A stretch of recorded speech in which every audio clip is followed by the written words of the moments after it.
One.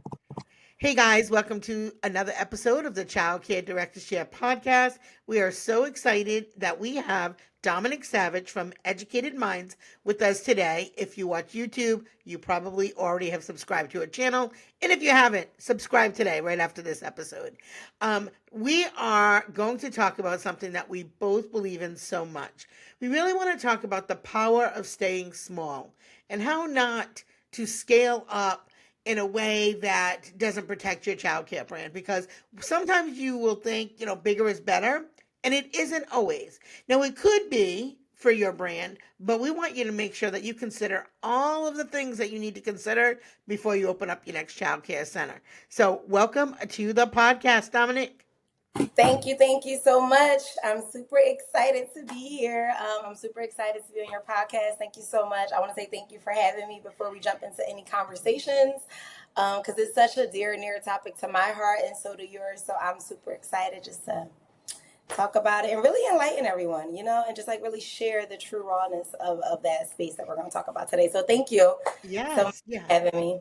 So I think, when you look on social media, everybody's telling you, like, you got to level up, you got to grow, you got to expand, you got to do all these things. So the first thing I want you to know is, if you say, what's wrong with me? Why don't I want to do all that? There's nothing wrong with you. It's okay to feel really good in the space that you're in. Sometimes Mhm. I'll say to my staff, I'm like, my goal was never to be the biggest. It was always to be the best. And so I feel like she's like, yeah, let's talk about that right now. But I feel like that is just something that I think a message that people need to hear. And those of you who have stayed small and stayed with your eye on the pulse, are doing okay right now. Mhm. And those centers that are really big with, large spaces, you may be really struggling as, the industry is changing. So, yeah. So, why don't you talk a little bit about that from your perspective? Absolutely. You hit it right on the nose. So my name's Dominique Savage. I'm a child care provider first, and then a child care consultant and author in the business of educated minds. And so I love to classify myself. I never love to take all the credit. I love to call myself a second generation child care owner, in that space, because my mom started the childcare business when I was 3 years old with my father, and we've kind of grown and expand from there. So we were very much family based for about the first 7 or 8 or 9 years. And after graduating college, doing all the things, then I joined into the family business in that space, and we've grown commercially. That is, and so I think, just hitting it right on the nose is that I think one of the biggest things, and you hit it, you said, is that, and I was that person, right? So I'm going to be so very honest. I'm going to be so very transparent. We are recording this in 2025. In 2012, I joined into the childcare business, and by 2016, we have 4 separate commercial childcare center locations. Okay. In my early 20s, I was very much, my mom and I, like, we think the more the better. The more, the bigger the brand, the more, all of the things that you see, like, oh, I'm full now, let me get the next one. And what I realized in those trials and tribulations is that that's not always true.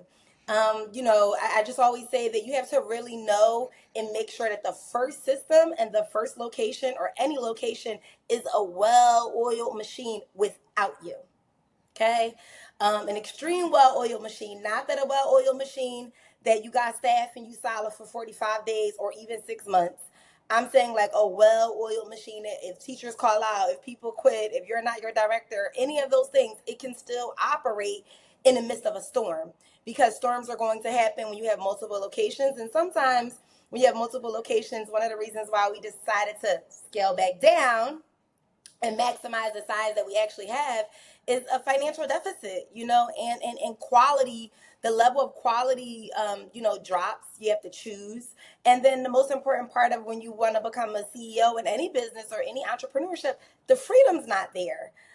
If all of the machines aren't oiled well for them to operate without you in place. Oh, girl, yes.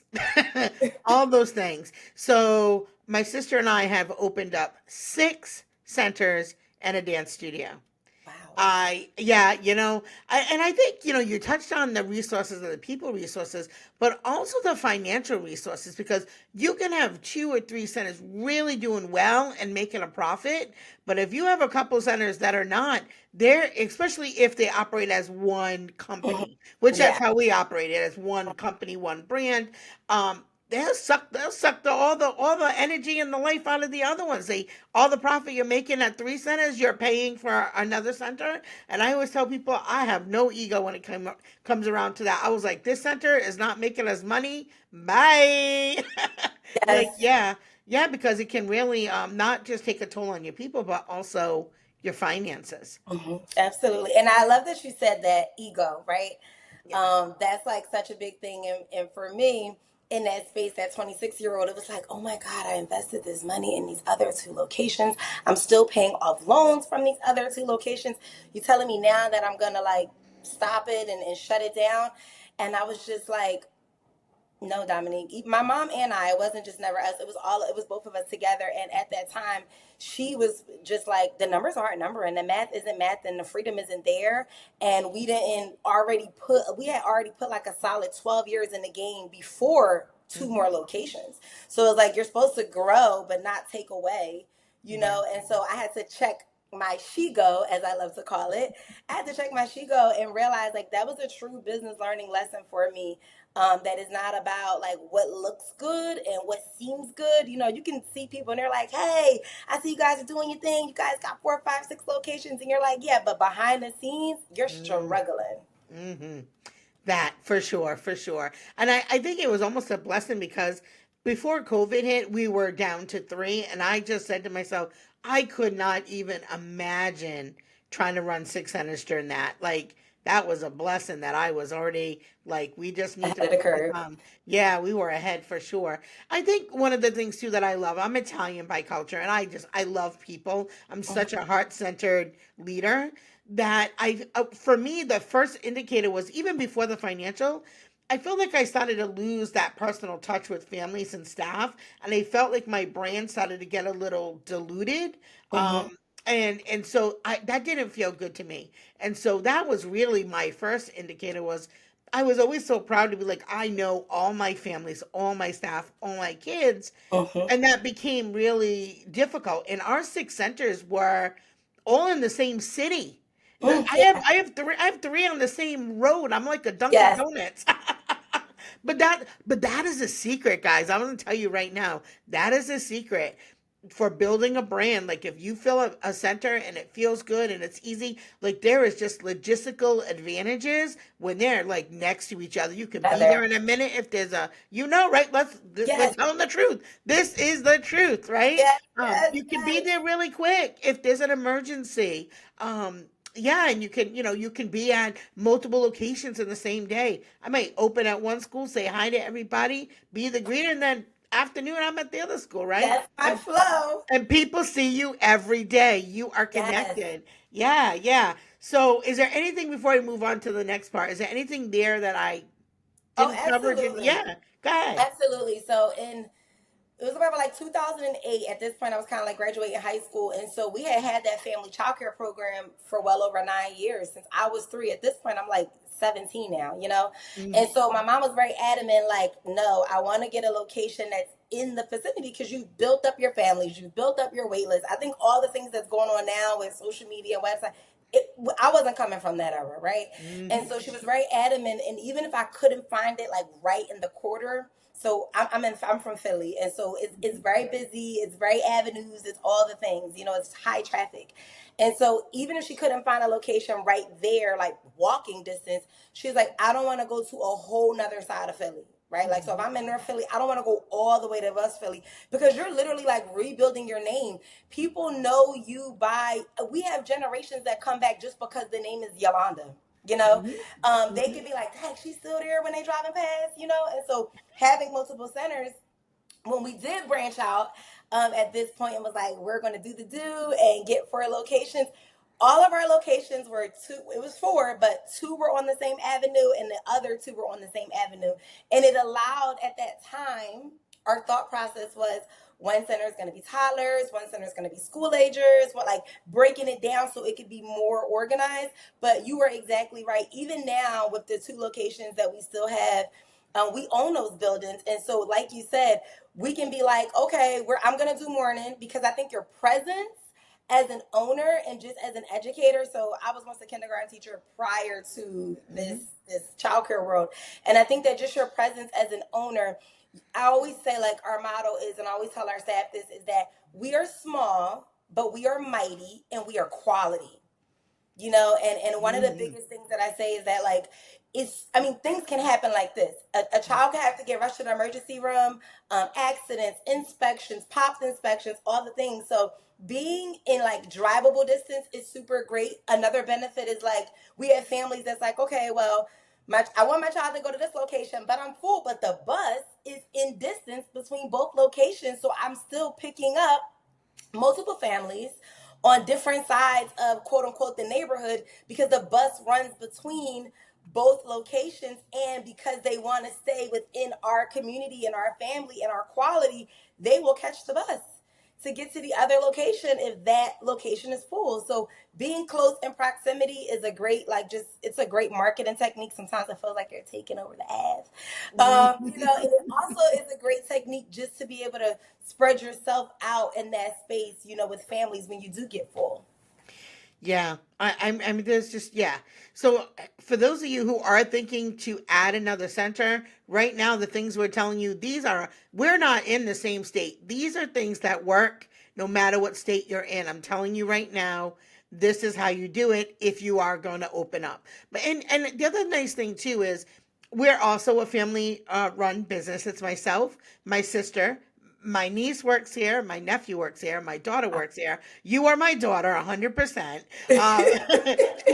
She is a boss of one of my locations. She's a director, literally one of the best directors that I've ever seen. Not Oh, because she's my you're kid, my just daughter. she grew up. She grew up like you. She's been in that building since she was 6 months old, and now, I mean, she's 26, so she's lived her whole life in that building. Um, so we talked about, smaller groups allows for higher standards. We talked about logistics being closer together.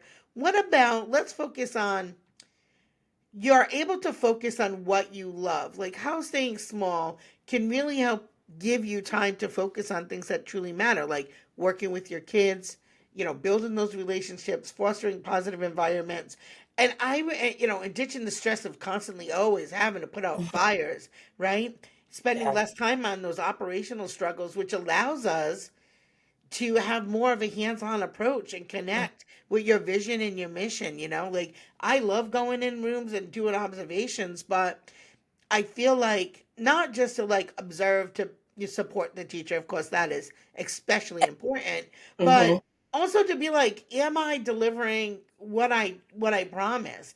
And can we do more? Like, how can we really do more to support children's learning or support what's going on in our community? The other day I was talking to one of the teachers and I was like, hey, I feel like we're very community oriented. I'm like, I feel like we haven't done any community stuff this month. I was like, they were talking about kindness and friendship. I was like, can we get on making some cards for the local nursing Mm-hmm. home next door? And she's like, yeah, I'm on it. But it was just, being present, you can really keep your finger on, like, are we fulfilling our vision? Are we fulfilling our mission? And this is beyond making money, right? Because Absolutely. we are a very heart centered industry and a trust industry. What are some of the things you love most about that you're able to focus on? I think in this space now, so I'm like almost 100% admin. I call myself at this point like on site, off site, but I'm nowhere near on site to the way that I used to be. So Hmm. we've learned like our lanes and our roles, because the more that you get different programs in your business, the more that you focus on operations and build those operations, then they require a different set of eyes. So I'm that set of eyes. And I always call my mom, she is the mother hubber. She is that boots on the ground. She's the one that's in the building. She's the one that can see. And so in the beginning stages of the business, I would say for me, I was a director in that building day in and day out for 11 years straight. Hmm. And so I think being small at that time, even having the 2 locations, the first thing I would say is it really allowed me to first see what the teachers are experiencing. right? So I gotta do that first, because before you can want to do all these other things, it's really what goes on in that classroom. Because you could type up all the wonderful paperwork, but if what's going on in there is not matching what's on paper, there's a disconnect somewhere.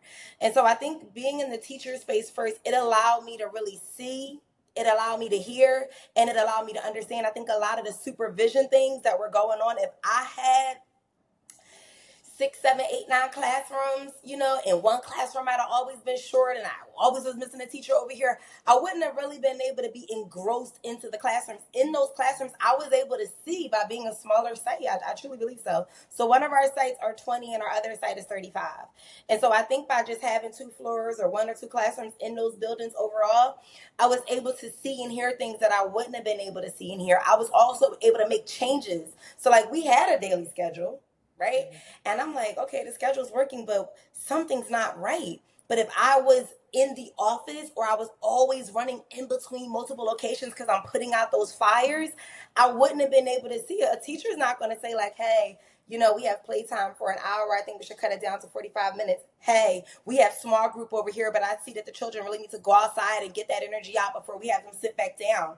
Like I was able to see what was going on in the classrooms to make sure that the classrooms were operating out of quality and operating out of excellence, before we're now trying to show up just to show up on paper for all these accreditation programs and all these other things. So I would say like that's one of the things that I was really able to see as a smaller site. And then as we grew into that space, I remember one of the things I just was in college, it was like, okay, my mom has this family childcare program. She's at home. She's getting it out the mud. We got, the ground floor, our living room and dining room became, childcare. And so I seen her really giving her all. But my mission was like, how can I take what she's already doing and expand it? How can I get 6-figure grants? How can I qualify for programs without going big? Right? Yeah. And so now that we're in that space, being small, I was able to like really work on operations during the day, right? Not working on operations or applying for grants or going to meetings or any of those things. I was able to hire the extra staff that I needed that still fit in my budget for us to be able to make a profit, and then get out there and be the face, go to community meetings, sit on board in the elementary schools, like things of that capacity. I wouldn't have been able to continuously do that, at least for us. I can't speak for everybody. But I'm just saying for us, and she was so adamant, like, no, we're keeping the family feel. We're keeping the family feel in the commercial space, but how can we grow this business? Because we realized 4 locations meant we weren't maximizing the current capacity that we had. We thought maximizing capacity was, oh, you got 35 for license, we should get 35 children, right? We weren't thinking about shifts. We weren't thinking about funding streams. We weren't thinking about how to work smarter, not harder. Like, we weren't thinking that. We were just thinking like, oh, this is the capacity. This is how many children I can have. Let me try to market for this 1 or 2 demographics, and that's it. And so I think I love the space of being small, because literally just before this podcast, I had a gentleman call the center looking for my mom. He's like, hey, can I speak to Miss Shalonda? And I'm like, yeah, I can help you. He's like, is this Miss Dominique? I said, now I know. I'm getting the feel that you already know who I am. He said, I went there. I said, how old are you? He said, I'm 18. Mm-hmm. And I said, like, those are the moments. Like, you can have the second generations, you can have the 3 or 4, but when the child comes back themselves, when you have a 8th grader or a child is graduating college and a parent sends you pictures randomly, or they still find you, I mean, like, those are the core things that cannot mix up. I call them priceless. Like, yes, it's wonderful to operate a thriving, profitable childcare program, but we stay in the industry when it's not profitable, right? And when it is hard, for those moments that you can walk into a room and like the children, you can have the worst day and the children will light you up. A parent, I think so many times is like, we talk about having all the community resources for our families, but sometimes the parents just need a voice. They just need an ear. I mean, like, I always tell my mom, like, I think I'm going to add therapists on your title, because she always makes like the women we work in a low income community, and so like I mean the things that they deal with and things that they struggle with are things that we don't see on the media, are things that we Hmm. don't see people talking about and coaching about, and that comes from character within, you know, and you can get that when you keep that, not necessarily family, but just like I love when I go to a restaurant and I can tell that this is, like you said, you're Italian. I can tell when this is like, oh no, that must be the daughter. It That is. must be the, you know, I'm like, I'm ordering extra, I'm tipping extra because I know the challenges and the struggles. Yeah. Wow, it's so many good pieces that you said there. And I've been doing this a very long time. I am now in year 26. I Wow. have students of my former students, their children. That's Mm, how long I've been doing this. Um, and I've had students that have worked for me, uh, that have been with me for years and years and years. So you're right; those things are extremely priceless. Um, let's talk about high quality staff. Let's talk about that for a minute because people have a hard time with that, right? mm-hmm. I'm going to go with when you're a smaller program, I'm going to say it, we have less problems keeping our staff, I agree. right? And that is because of that personal, individualized attention. Just like you said, like when Mm-hmm. teachers like, oh, the schedule's really not working that great. You're there, you're accessible, you help solve those problems right away for them or Mm-hmm. with them, not before them, Mm-hmm. but with them, and then they feel heard and they feel seen. And I think that and I just know from my personal experience, and I'm not, again, I've been there when I had, for me, my sweet spot is like 40 staff. And Mm-hmm. once I start hitting over 40 staff, I feel like that's when it's time to get the fire trucks. Yeah. Everybody's got their own capacity, their own number. Yeah. Some people might be like, no, that's too many. Um, but yeah, I mean the relationships that you make with your team, especially over periods of time, just like Mm-hmm. you said with students, but it's the same with your team members. When my mom was passing in 2019, several of my staff were there in the room, so if that like just Very speaks to the touching. level of closeness that we had Mm-hmm. with our team. And then for those 3 days, because she was in hospice for like 3 days before she passed, we didn't get a phone call. It was like it was on. They were like they closed Yeah. off the world for us. I guess that would be the way. And every single thing at that center ran smooth as butter. They made sure of it. They were on triple time. Uh-huh. They were on triple time to make sure that, everything that could be avoidable was. And so I feel like you just get this such a close knit richness that you just can't duplicate. And that's something you don't see on a spreadsheet. It's Mm-hmm. not something you're going to see a social media post about in most cases, right? Nobody's standing in front of the new, Lexus car they just bought talking about these things. But they're Mm-hmm. things that I just want you to know for the listeners that are out there. If you have one center and you're like, okay, I've got the money, I've got the capacity, we can move and get a second center.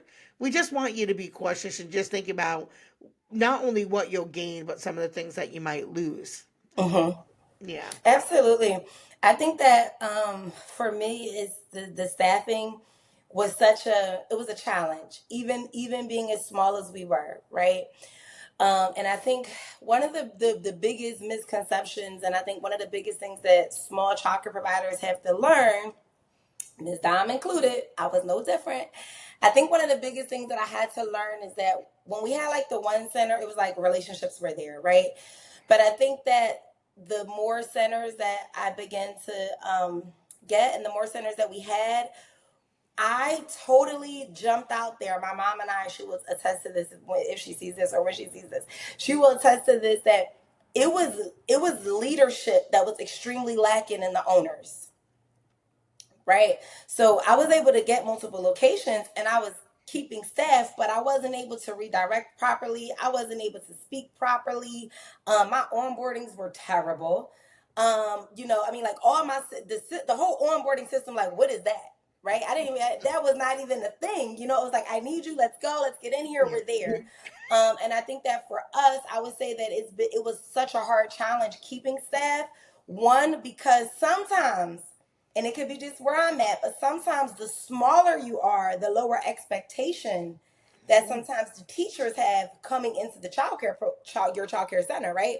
Because I'm small, but we're still operating out of excellence. We're still operating out of STAR for accreditations. These are requirements that we must Mm-hmm. maintain. It don't matter whether it's 10 kids in here or 25 children in here. You must do it like this, and this. And I think that we struggle with the view and how people viewed the center because it looked small, that this is like a babysitting service, or this is going to be an easy peasy job. So we had to go back to the space of, we took leadership classes, we enrolled in director credential courses. I went back and got my master's degree in educational leadership, Yep. specifically because I was struggling with, one, being a 21-year-old owner and boss, and trying to, teach people that are older than me, younger than me. Like, I was struggling in that level of professionalism, but I also was struggling in what makes a great leader. My mindset was not on others. My mindset was on self. My mindset was on what can they do to help us get better, easier, and faster. It wasn't on, well, how does this person learn, and what ways do I Mm-hmm. got to show them? And okay, this person is a visual, so I got to really get in there, or I got to really, I wasn't thinking none of that. I was thinking, like, this is an empty classroom. We need teachers. I'm trying to get to the next space. Look at this money. Let's meet with it. Like, I wasn't thinking leadership. And so in that space of understanding what makes a great leader, we begin to realize, like, hey, we need to shift leadership. We need to shift appreciation. There's a way to redirect, but how do you redirect? When do you redirect?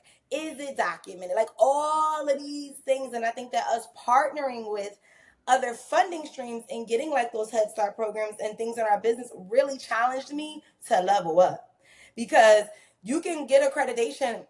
That's only what's on the binder, and that's only what's on the book when they come out once a year, twice a year. But those programs that you get in your business, they are making sure that you are truly operating out of excellence on a monthly basis, because they coming out, they visiting, Mm-hmm. they see your interaction with your teachers. And so I think that for us with small, I had to make our business show up online more professional for us personally, our struggle. I also had to show up and figure out, okay, how do I hire staff in bulk? Right? How do I train staff in bulk? Right? Mm-hmm. How do I realize, it's not good enough just to put somebody on your training videos, but I ain't giving them no classroom training. So for us being small, it was the view that it's like, oh, you got a daycare, but it still looks like a babysitting service. But by perception, because when someone goes on your website, someone goes on your Instagram, someone seeing the job post, they're interviewing you too. And so Yeah. now they're looking like, okay, this is a small site, but it looks like it's a wonderful center to be a part of. It looks like it's teamwork. It looks like it's great morale. All of those things that go into it. And those were things that I was not aware of, or I just didn't think was like a big deal. It was like in the back. And then the more we started losing staff and having high turnover and getting large stacks of W-2s in the mail, we were like, wait, we know that, yes, they need some fixes too, but it genuinely starts from leadership on down. Yeah. Wow. I hope y'all listening. You have graduated, girl. You have graduated. Yes, all of those things. Super insightful. You know what? One of the things that you had said a couple of times here or there about funding streams. I want to talk about that right now because that's a big topic right now, Yeah. especially for our nonprofit centers out there where Yes. money was just kind of halted, right? You said Head Start, that money is halted right now. Um, I think that it's really important when you're being strategic for your business that you have multiple streams of income, Mm-hmm. multiple, because if you don't, you are at the mercy of other people. You can have the best quality, awesomest center ever, and if it's entirely funded by the government or a Mm-hmm. grant, and they stop that grant, you're done. Done, If done. you're done, no matter how good you are. Yeah. And we're gonna see that. We're gonna see, I'm not political at all. I'm just saying, if there's no money, whether you're for profit or not profit, if there's no money, you're done. Mm-hmm. So What are some of the ways that you have brought in other funds into your program? How like do you have some like grant money, private pay? Like talk to us a little bit about how you mix up your funding streams. So one of the things that we've learned in our accounting space is that like you really want to diversify your income. So obviously, when you first get started, like to all of my aspiring childcare providers out there, the first thing you're gonna lock in is on private pay. Like that's Hmm. without a given. That's easy. You got that game flowing. But I think that we were one of those programs that only had private pay and only had subsidy. Right, subsidy is like Hmm. a nationwide thing. So Sure. we only had those programs. But what we realized is if parents aren't working for the subsidy programs that's a requirement for them to maintain that subsidy, at least where we are located, then it's not even about the government losing their overall funding. That's a whole new topic that Yeah, yeah. dropped on everybody like a bomb, right? But in general, I think we realize parents aren't working where they're losing their funding because they're not working. So we're Hmm. seeing the mercy of that. And so I think we wanted to really realize you should one see what programs outside of your private pay and outside of your subsidy, because those are like your basics, those are your main two. Hmm. What other programs work well for your business model, right? Every single funding stream may or may not work well for your business model. And I say that because a lot of times I see so many of our clients in our educated mind space that want to like grow or they want to get other funding streams, but because their center is so large or their center is so small, or because the owner themselves don't have the credentials, right, to fill those positions, they can't afford to pay a teacher with a bachelor's degree many times because now they're competing with the school district, right? Yep. And a lot of those programs require you to have lead teachers with Hmm. bachelor's degrees in this or associate's degrees in that, Hmm. and so forth. And so one of the things I would always tell a child care provider is, my mom instilled in me the big thing of education. Like, get your education. Can't no one take that away from you. That's like what 101. Right. And I say that to say some people will be like, oh, I'm too old to go back to school. My mom and I was on college campus for 3 years straight together. We were in classes together, in diners Yeah. together. I was in community college sitting in the back when I was 9 years old while she was getting her degree as a mother and as a widow. And so it's doable, right? Yeah. And if this is your industry, like if you're here to stay, if this is Hmm. your bread and butter, and this is how you make a livelihood, you want to, no matter what your age is, get some credits, get something under your belt, because when it's time to fill out those grants and it's time to apply for those Hmm. programs, they want to see that you already have the people in place. It's Hmm. not that their program is going to come in and take over your business. Sometimes it can, based on how the model works for your Hmm. business, but they want to see that you're already operating like this, right? Their funding is just to help elevate that with supplies and teachers and curriculums and assessments Hmm. and all that. But they want to see that you're already operating out of excellence with half of the Hmm. teachers having CDAs or these things like that. And so I would say when it comes to funding streams, see what model works well for your type of business, how much you want of it to take up your business. So if you have, let's say, 25 capacity, you might not want all 25 at the mercy of that one grant, right? Yeah. Stick with a solid 10. Stick with your minimum ratio. So if your minimum ratio, like Yep. ours is preschoolers, is one teacher to 10 children, start out with 10. Don't Hmm. jump out there and get 20 and 30 and everything else. You know Hmm. why? Because another responsibility that comes with that is funding and financial literacy. I Yeah. cannot stress to you enough. I've been through like 3 audits. The first one I cried and died and came back to life. Okay, um, you gotta really you gotta understand money. You gotta understand business. Yeah. You gotta understand banking, and you really have to be like aware. And a lot of times we see programs grabbing these grants and grabbing these things, and now it's time for a yellow book audit, and they have absolutely no idea. They Yeah. just got a bookkeeper and that's it. Yeah. So I would say when you're thinking about funding stream, never let a funding stream take over your 100% capacity, because as you Hmm. said, you're at the mercy. Try to mix it up, but what works well for you. And another great thing is that a lot of the funding streams allow for smaller programs, if you get awarded the slots, to have multiple shifts. Hmm. And that's how you maximize your space with Hmm. smaller capacities with shifts. right? So you got, sometimes you got we have we don't have Head Start, we have pre-K, our city Yeah. funded pre-K. And so they Yep. may come in at 8 to 2, 8 to 2:30. Now I got Hmm. another shift. You girl, this is why your YouTube channel is so great and blows up. So yes, all of those things. And the other thing too is don't be afraid, because I do hear a lot of people talking about they're losing their kids to state funded pre-K. Okay, so school gets out at 11 o'clock or 3 o'clock, or for wraparound care, or for Yes. before school, after school. There's so many ways to bring in additional funds into your program beyond the Hmm. traditional setting of, one parent drops off, they pay you and they pick up and that's it. Also, if you're providing food and you're not part of the food program, you might want to consider that. So there's Yes. a lot, yeah, there's lots of things in terms of money that can come in, partner with local businesses, especially if you have a large business next to you. But Hmm. I mean, we could go on and on. We could probably fill a show for like a whole day. So we won't do that. So what we want you to know before we wrap up is what we want you to know is just be strategic before you open up another center. Hmm. Make sure it's in your best mindset, best, your best for your family, that is best for your employees, that is best for your budget, it's best for your community, and think about all the things that you can benefit from, but also some of the things that you might lose. Before we wrap up, is there anything that I didn't ask you that you would like to leave folks with?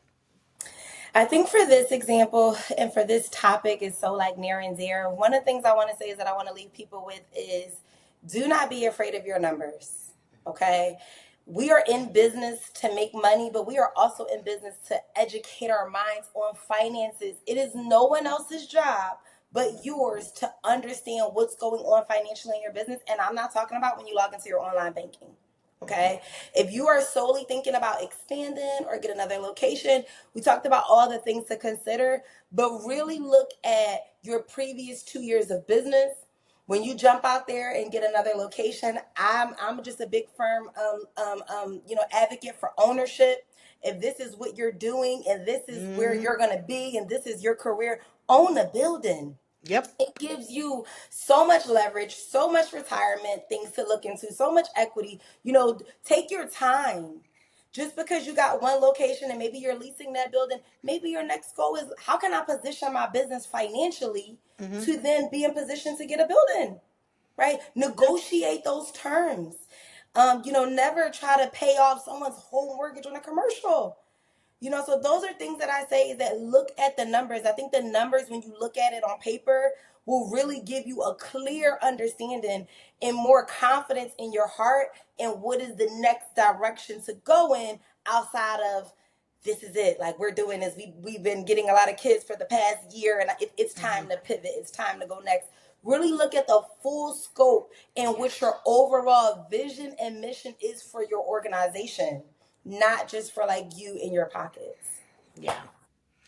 Yes. So, with love to everybody who's listening, with much respect, because we know it is challenging to own a child care center right now, um, but also super rewarding, and we can't give up on our kids and our communities. So, we're here for the long haul for sure. Dominic, tell folks where they can find you. Yes, yes, definitely, guys. Always tap in on me, www.educatedmindz.com. You can find me on there for all of our websites, our startup options and courses and programs. Definitely on the YouTube channel, guys. I love to drop free gems and talk about all this great good stuff. So my YouTube channel is Educated Minds, and all of the handles are the same: Educated Minds, Instagram, Facebook, all of that stuff. Head to the website and you can connect everything from there. Thank you so much for being an amazing guest. I appreciate it. Thank you. Thank you so much for Of having me. of course, and for you that are listening out there, remember it's the small details that make a big impact on the success of your childcare business. Have a great day.